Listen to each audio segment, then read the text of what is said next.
Невероятно. Да, темнота. Ты гений. Чем больше, тем меньше мы ее видим. Это темнота. Здорово. Вы сами придумали эту загадку, доктор? Нет, это ты разгадал ее в 5 минут, а я за 8 дней. Темнота. Пожалуйста, лосось, салат, белое вино.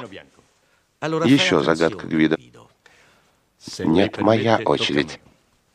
Эту загадал мне отец, когда я был маленький. Перед обедом 7 гномов подмигнули Белоснежке, как скоро она подаст им обед.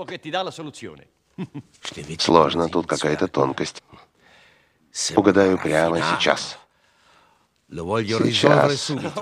Сначала поешьте, остынет. Времени нет, уже поздно. Ешьте лосось, салат, белое вино, легкое. Белоснежка и гномы. И гномы. Гвидо? Да, слушай. Кухня закрыта? Да, все уже ушли, а что? Приехал господин из Рима, из министерства. Кухня закрыта. Плохо, он бы много дал тебе на чай. Кухня открыта. Заходите, прошу вас. Прошу. Спасибо. Доктор, вы ничего не едите? Нет, нет. Гномов 7. Добрый вечер. Они маленькие. Я знаю, кухня закрыта. Что-нибудь холодное. Что найдете? У нас все вкусное. Выбирайте. Что-нибудь легкое. В таком случае из мясного у нас чудный бифштекс, ягненок, почки, жареная печень, жирная, прижирная или рыбы. Рыбу.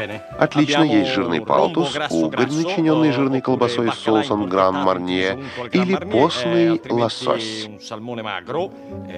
Лосось. Вы очень любезны. Гарнир. Гарнир тоже есть? Конечно.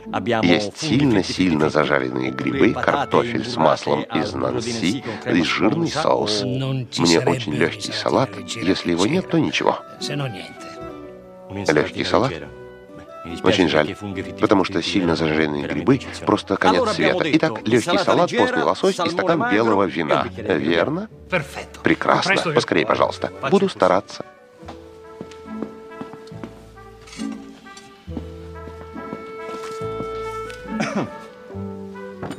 Прошу вас.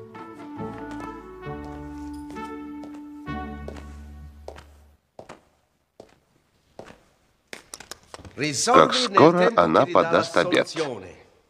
Так, точно. Белоснежка и 7 гномов. До свидания, доктор. До свидания, гений. Белоснежка.